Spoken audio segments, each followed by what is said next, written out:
Hi dear student, welcome to जेडबल का treasure. हम स्टैंडर्ड 11-12 के लिए मैथ्स के chapter number 21 3D geometry chapter के जेडबल का मोस्ट इंपोर्टेंट क्वेश्चन सोल्व करने के लिए जा रहे। तो हमारे पास क्वेश्चन है, the direction cosine of two line satisfy the equation A L plus B M plus C M is equal to 0 and F M N plus G N L plus H L M is equal to 0. If these line are mutually perpendicular, then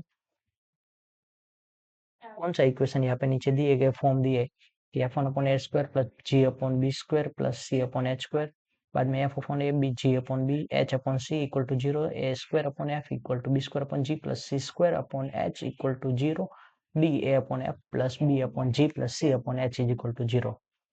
इसमें से कौन सी condition है वो satisfy होगी। तो यहाँ पे solution को स्टार्ट करें उससे पहले यदि अभी तक आप लोगों ने हमारे चैनल को सब्सक्राइब नहीं किया तो चैनल को सब्सक्राइब कर लीजिए, वीडियो को लाइक कीजिए और अपने फ्रेंड के साथ शेयर करना भूलना नहीं।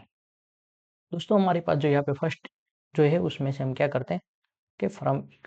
यहाँ पे जो फर्स्ट वैल्यू है उसमें से n को सब्जेक्ट बनाते हैं, या तो पहले लिख देते हैं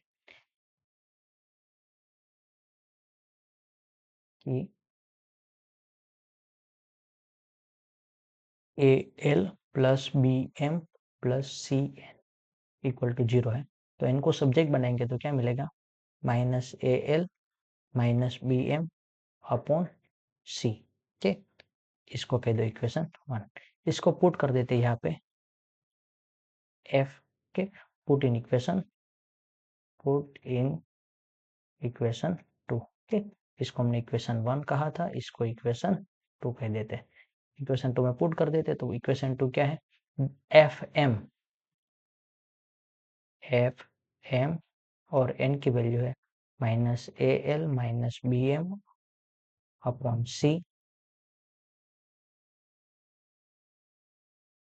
बाद में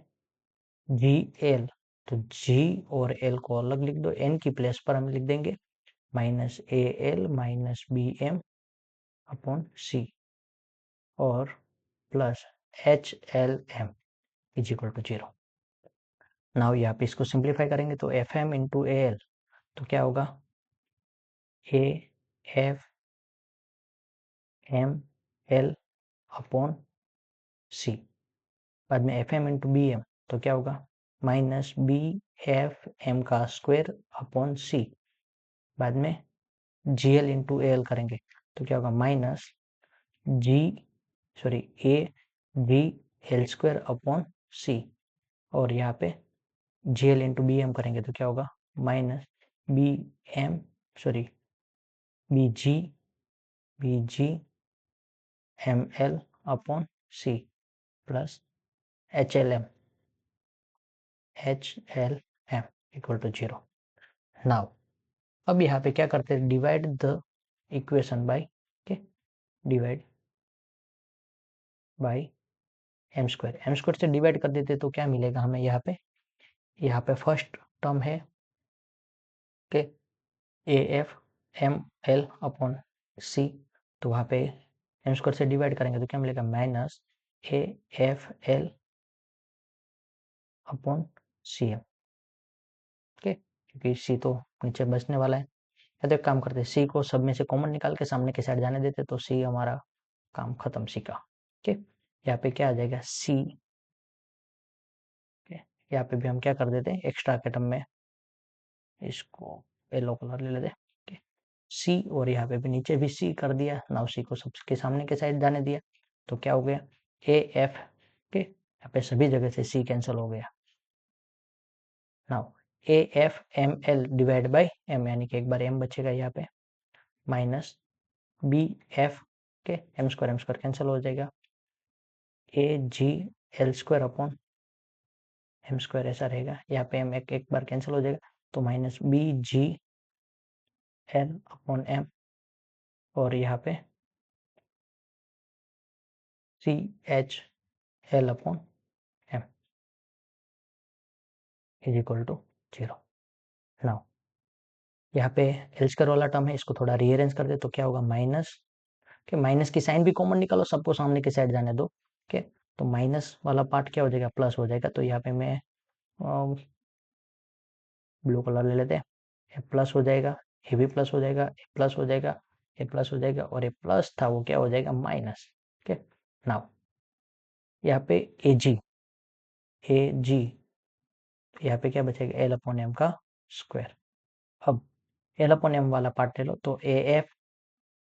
बी जी और सी एच, तो प्लस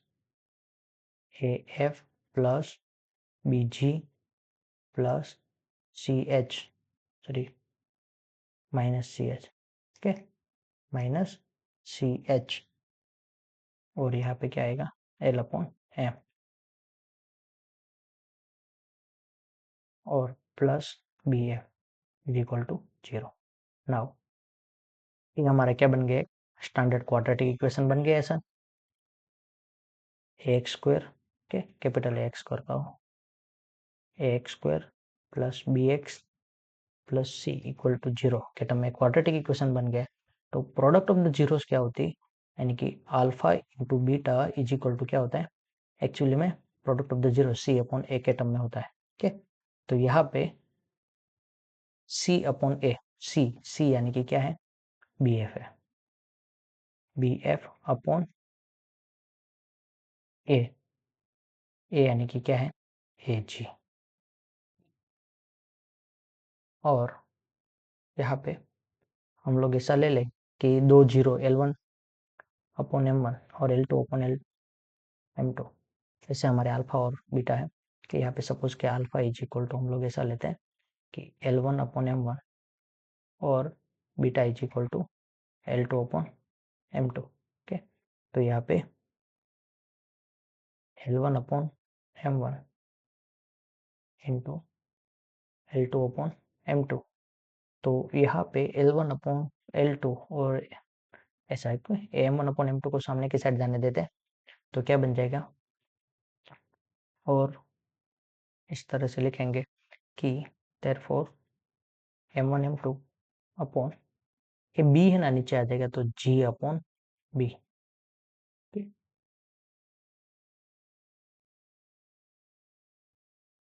जी अपॉन बी, और उसी तरह यहाँ पे L one L two upon A, F upon A है वो नीचे आएगा, तो क्या होगा एफ अपॉन ए। ओके, ये हमारा एक इक्वेशन 4 बन गया। ओके, इक्वेशन टू इक्वेशन 3, इसको इक्वेशन 3 के दो, इक्वेशन 4 बन गया। नाउ सिमिलरली जब हम क्या करेंगे, यहाँ पे एम को सब्जेक्ट बनाया, बाद में एम को सब्जेक्ट बनाएंगे, एम को सब्जेक्ट बनाएंगे, एल को सब्जेक्ट बनाएंगे, तो हमें इस तरह से मिलेगा कि एल एम, और जब एन आएगा तो सिमिलरली इस तरह से आपका बन जाएगा कि L one L one L to, L one L two के नीचे क्या है यहाँ पे एफ अपॉन ए, बाद में एम वन एम टू के नीचे क्या है जी अपॉन बी, और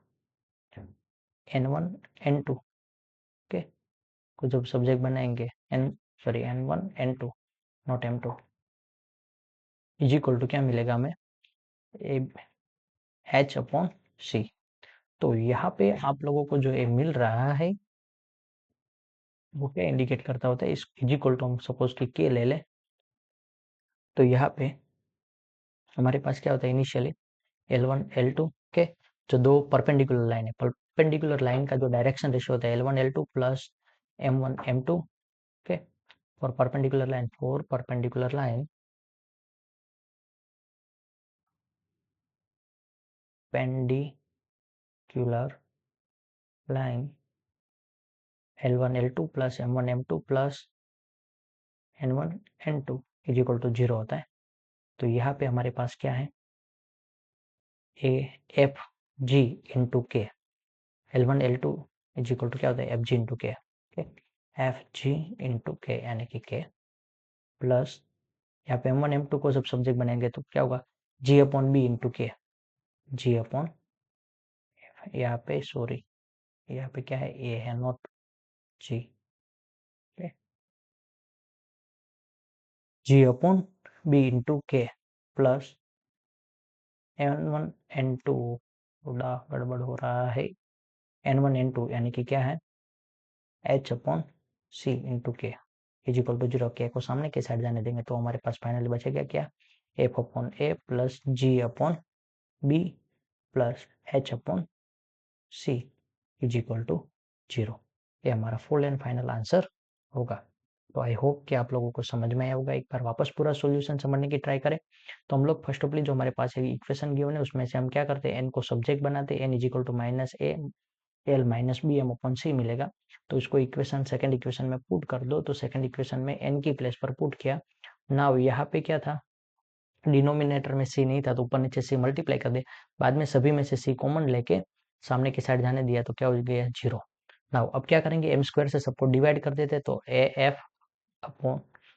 एल अपॉन एम बचेगा यहाँ पे, कि एक एम कैंसिल हो जाएगा। यहाँ पे बी एफ एम स्क्वायर है, नीचे भी एम स्क्वायर करेंगे तो क्या होगा, एम स्क्वायर कैंसिल हो जाएगा। A G L square upon M करेंगे तो A G L square upon M square, minus B G M L upon M square करेंगे तो एक एम कैंसिल हो गया, एक एम बचेगा नीचे। और C H L M divide by M करेंगे तो एक एम बचेगा क्योंकि ऊपर एक एम है। नाउ अब इसको क्वाड्रेटिक इक्वेशन के टर्म के फॉर्म में, यानी कि फर्स्ट हमने इसको लिखा है ए जी एल अपॉन एम का होल स्क्वायर, बाद में ए सारे टर्म ए एफ बी जी और माइनस सी एच के, यहाँ पे माइनस की साइन थी, सब माइनस को प्लस कर दिया, प्लस था उसको माइनस कर दिया, इक्वल टू 0 है इसलिए। नाउ तो A G plus B G minus C H into L M और प्लस ए जो बी एफ है वो रख दिए। ना इसको standard quadratic equation X square plus B X plus C equal to 0। Now product of the zeros क्या होता है, सी अपॉन ए होता है। ओके, और अल्फा हमने यहाँ पे लिया है अल्फा L1 M1 और बीटा L2 M2 ऐसा लिया। तो यहाँ पे प्रोडक्ट ऑफ द जीरो तो क्या मिलेगा, L1 upon M1 L2 upon M2 is equal to B F upon A G. Now M1 M2 को राइट साइड ले लेते, लेफ्ट साइड ले लेते तो M1 अपॉन M2, और यहाँ पे जो B है ना उसको नीचे जाने तो G अपॉन B हो जाएगा। यहाँ पे क्या होगा, F अपॉन A है उसको L1 अपॉन L2 के नीचे ले लेते तो L1 L2 अपॉन F ऐसा है F अपॉन A, और यहाँ पे M1 M2 upon G upon M1 M2 upon G upon B। Now similarly जब M को या तो L को सब्जेक्ट बनेगा तो इस तरह से हमें जो इक्वेशन बनेगा, तो यहाँ पे फाइनली तीनों का ऐसा इक्वेशन हो जाएगा कि L1 L2 upon F upon A, M1 M2 upon G upon B और N1 N2 upon H upon C। Now for perpendicular line L1 L2 plus M1 M2 plus N1 N2 के जो तीनों दोनों equation का direction ratio का जो direction cosine की product होती है वो क्या होती है, 0 होती है। प्रोडक्ट का सम 0 होता है। तो यहाँ पे L1 L2 plus M1 M2 plus N1 N2 is equal to 0 ले ले, L1 L2 यानी कि यहाँ पे इसको K ले लेते तो F upon A into K करेंगे तो क्या होगा, L1 L2 की value F upon A K। यहाँ पे M1 M2 को सब्जेक्ट बनेगा तो क्या होगा, G upon B into K, तो जी बी इंटू के, और यहाँ पे N1 N2 को सब्जेक्ट बनाएंगे तो क्या होगा, H अपॉन C इंटू के। नाउ के को कॉमन निकाल के सामने की साइड जाएंगे तो 0 डिवाइड बाई के यानी कि 0 हो जाएगा। तो F upon A equal to F upon A plus G upon B plus S upon C, ऐसा आंसर रहेगा। Thank you student watching for my video, have a nice day.